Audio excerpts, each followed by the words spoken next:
Hi wrestling fans, thanks for clicking on the dreaded D-Rose report to let you guys know about this Hard Justice TNA pay-per-view tomorrow night. The main event between Rob Van Dam and Jerry Lynn will not take place as advertised, I guess. Multiple sources indicate that Lynn has been forced to pull out of the event, because of a back injury. So many feel that the match was in jeopardy earlier this week when Lynn pulled out of a scheduled indie match taking place this weekend. It's believed that the company officials found out about the cancellation within the past 24 hours. TNA is yet confirmed, they haven't really confirmed anything yet, but so the new event, main event too, has not been announced. I tell you what, I may get this pay-per-view, but I'll give you a report on it Monday because it seems a little shaky to me. Because we've got a ton of ECW wrestlers that's going to be at this event and on the Monday taping too. Maybe they'll do it for another show because I think they tape 2 or 3 on Mondays. But anyway, all these ECW people are going to be there, but there's hardly any matches that's been announced. Plus, with all the people that's going to be there can't be that many matches. So I suspect a lot of them are going to show up just to be showing up, just to say hi, you know, be seen on camera, support their, you know, ECW buddies, and maybe do a run-in, maybe. But a lot of them are not in good enough shape to wrestle. I hate to say it, but they're just not. And there's, like I said, it can't be that many matches. Now, who are they going to wrestle? Each other? Or are they going to wrestle TNA? It seems to be they're flying by the seat of their pants. TNA is on this, and boy, I hope they don't mess up. I hope it's a good pay-per-view. And if people don't buy it that night, at least get the DVD of it when it comes out. Maybe they can make up, you know, if pay-per-view buys are down. Like I said, I hope it comes out good. John Cena, he's going to be appearing on August 11th at Pentucky Regional High School in his hometown of West Newbury, Massachusetts. He's going to be signing autographs from 11 to 1. If you're there, drop by. Proceeds go to the Ken Fowler Foundation. Independent wrestler Sarah Del Rey said on her Form Springs social network profile that she has been contacted by WWE representatives. Alright, this may answer a little, I've had some questions about this.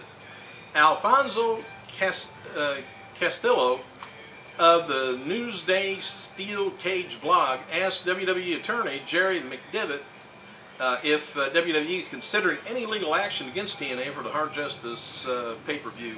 McDevitt replied the following: WWE's sole owner of ECW marks and trademarks, patents, whatever, and this is all of WWE intellectual property and will be vigorously protected. TNA acts as its peril if it's infringing upon any WWE rights. So that's the way attorneys kind of just avoid giving you a yes or no question. They give you all that crap. But so far, I think TNA has been within their legal rights because anybody anywhere can say anything about WWE, WWF, except WWF, ECW, WCW, whoever. If you want to talk, they're public. You can talk about, make fun of them if you want. I wouldn't do that. Not very often. Well, yes, I do too. Thursday night, Terry Funk was interviewed by Low Blow Radio, of all things, and was asked about appearing at the Hard Justice pay-per-view Sunday night, and the Hall of Famer had this to say: "No, not all. All I really, care about this time is, of course, himself." He said, "I would love to be there, but in a different life, though." All right, Brent Wellington, former OVW's Beef Wellington, I like that.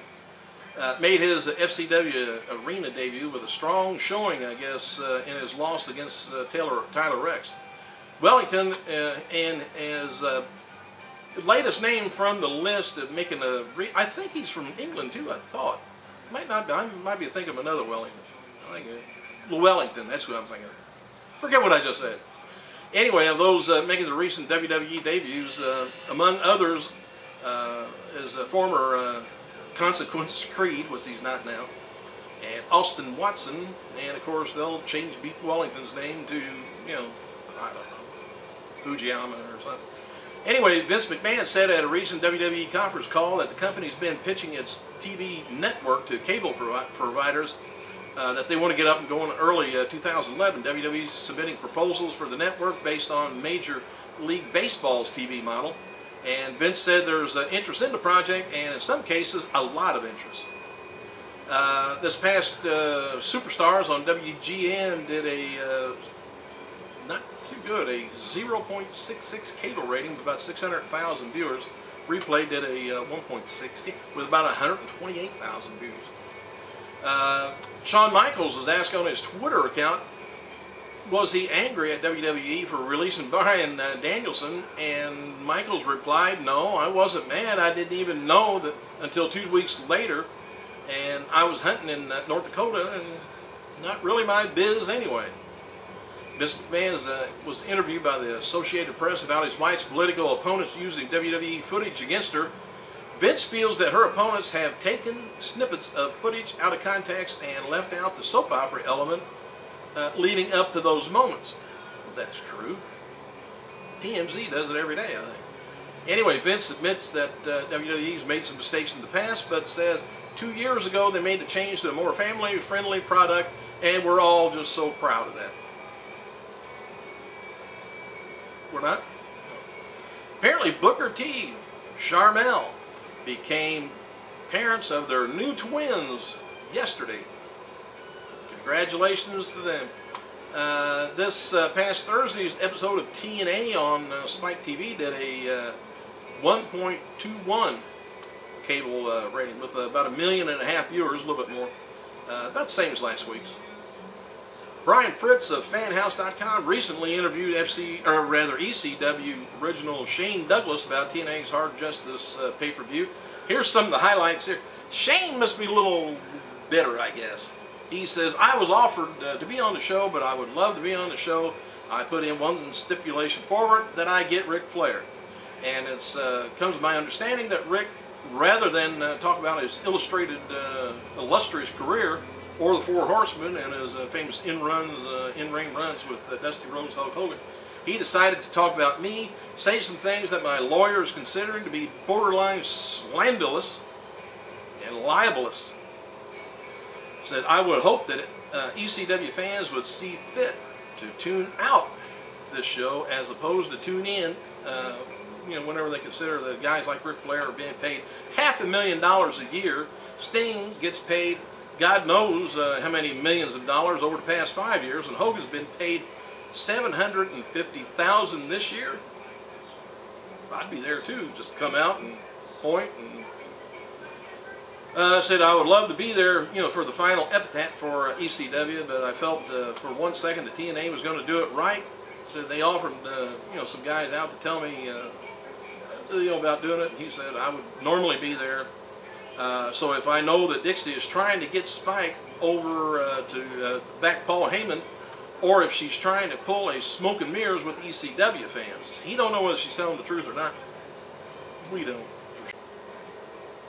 Alright, Wrestling Observer newsletter wrote that AAA Women's Champion Sexy Star had been contacted by WWE officials regarding joining their organization.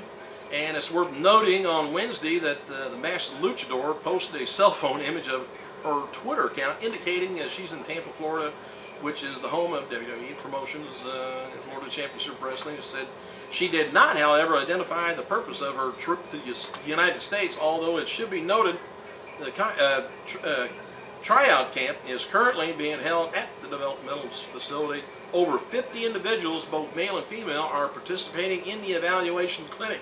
So get down there if you can. Hey, I think I'm just about out of time. So you guys, thanks for clicking it, and I'll catch up with you later. I gotta go.